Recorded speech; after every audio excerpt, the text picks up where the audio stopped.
Mabuhay Philippines! I am Bernamise Ubaob, and this video I will show you the 10 regions in the Philippines. There are 3 major islands in the Philippines. We have Luzon, Visayas, and Mindanao. In Luzon Island, Region 1, Region 2, and Region 3. In Region 1, Ilocos Region. Ilocos Region is composed of 4 provinces and the city: Ilocos Norte, Ilocos Sur, La Union, Pangasinan, and Dagupan City. Their language is Ilocano, Pangasinan. The Ilocanos are hardworking, determined, simple, and as well appreciative. There is known as Kuripot. Ilocano personality is respect and humility. They live simply, concentrating on work and productivity. The cultures and traditions that are reflected in these sayings are not forgetting where she or he came from, being responsible, being industrious, more prudent towards others people, being helpful and unselfish, being honest, being respectful, and being hardworking.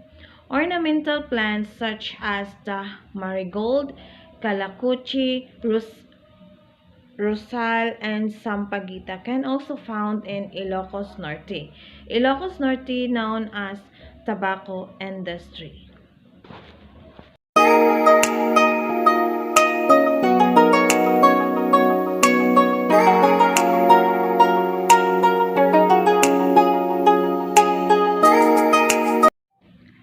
Next in the Luzon Island is Region 2, Cagayan Valley. Cagayan Valley have 5 Philippines province: Batanes, Cagayan, Isabela, Nueva Vizcaya, and Quirino. Their language is Ibanag, Itawis, and Ilocano. Cagayan Valley it has its distinct, rich, and diverse culture. The Itawits are noted for their pottery and basket weaving traditions. The culture of Cagayan is showcased of museum, historical buildings, and archaeological sites spread across the province. Cagayan is a very ancient civilization.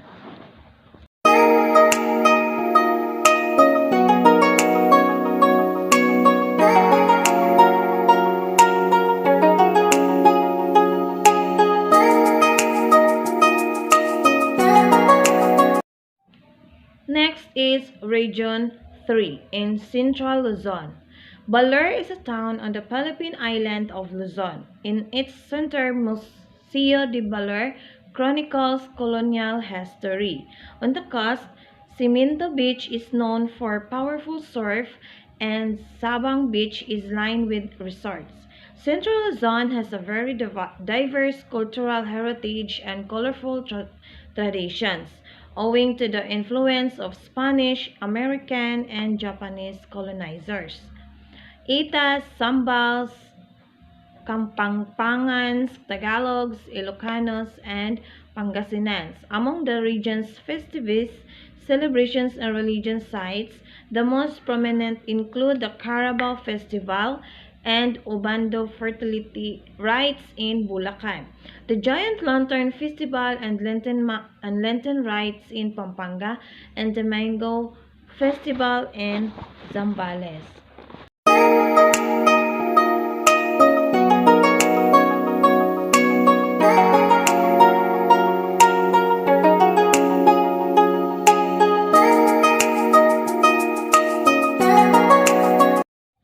The second island in the Philippines is the Visayas Island. I have a Region 6, and Region 7, and Region 8.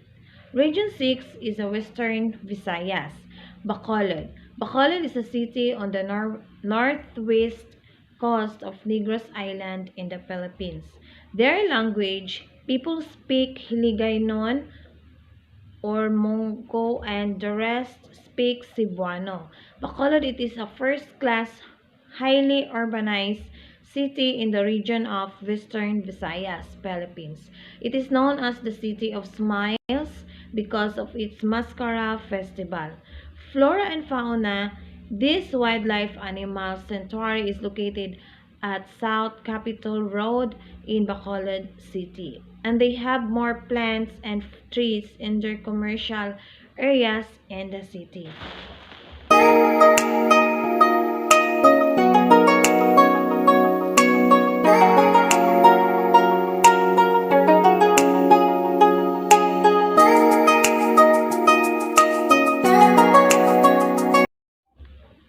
The second region in Visayas Island is Region 7, Central Visayas.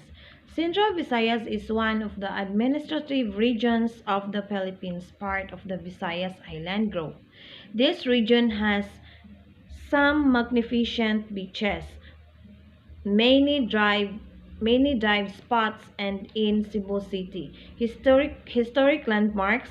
Bohol is one of the island provinces to have developed a culture of its own.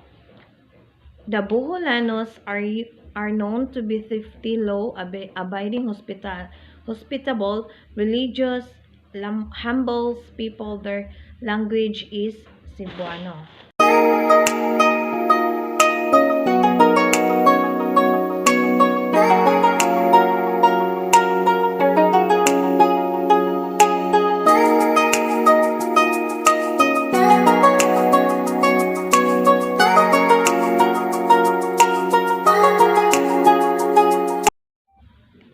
And the third region in Visayas Island is Region 8, Eastern Visayas.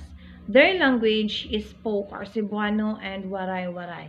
The total household population in Eastern Visayas were Roman Catholic. The culture is basically Visayan, Waray-Waray as brave warriors, as popularized in the tagline, Basta ang Waray, hindi uurong sa away. Eastern Visayas has an agriculture-based economy, being the top producers of abaca and coconut growing region in the country.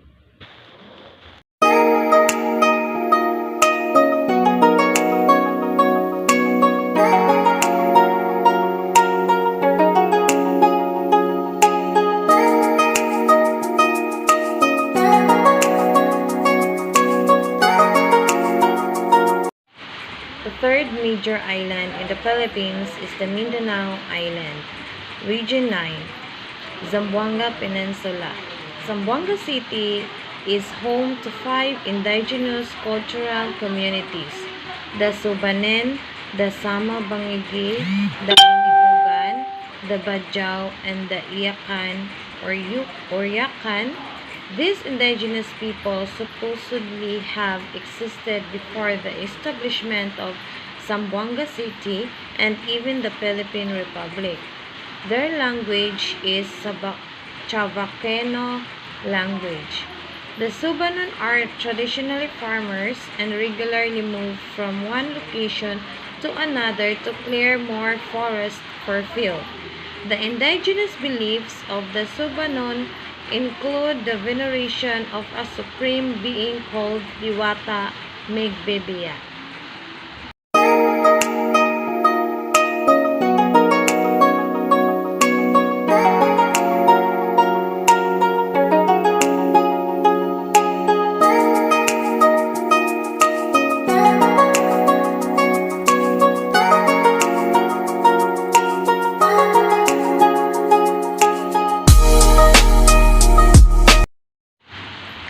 In Region 10, Northern Mindanao, we have Cagayan de Oro City.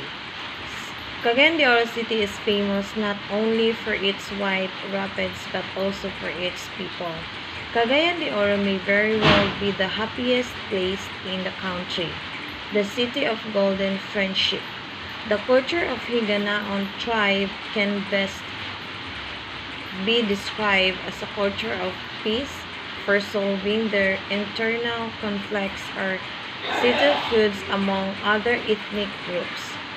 Their festivals is Higalaay Festival, Kaamulan Festival as the only means of preserving their culture. It is a kind of celebration anytime during the year which aims to give thanks for a good harvest, to celebrate a victory, a wedding, a baptism, or a family reunion.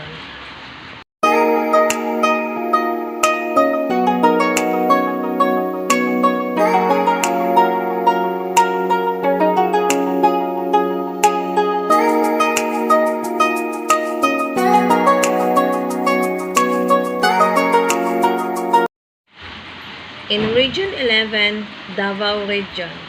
Davao City is home to at least 10 major indigenous tribes, both Islamized and non-Islamized, as well as migrant settlers. Growing growing global community of expatriates with different language, cultural traditions, religious beliefs, and political persuasions. Their language is Dabawenyo. Like most cities in the Philippines, Christians predominate in Davao Christian churches and chapels that the city's landscape, along with temples, mosques, and other places of worship.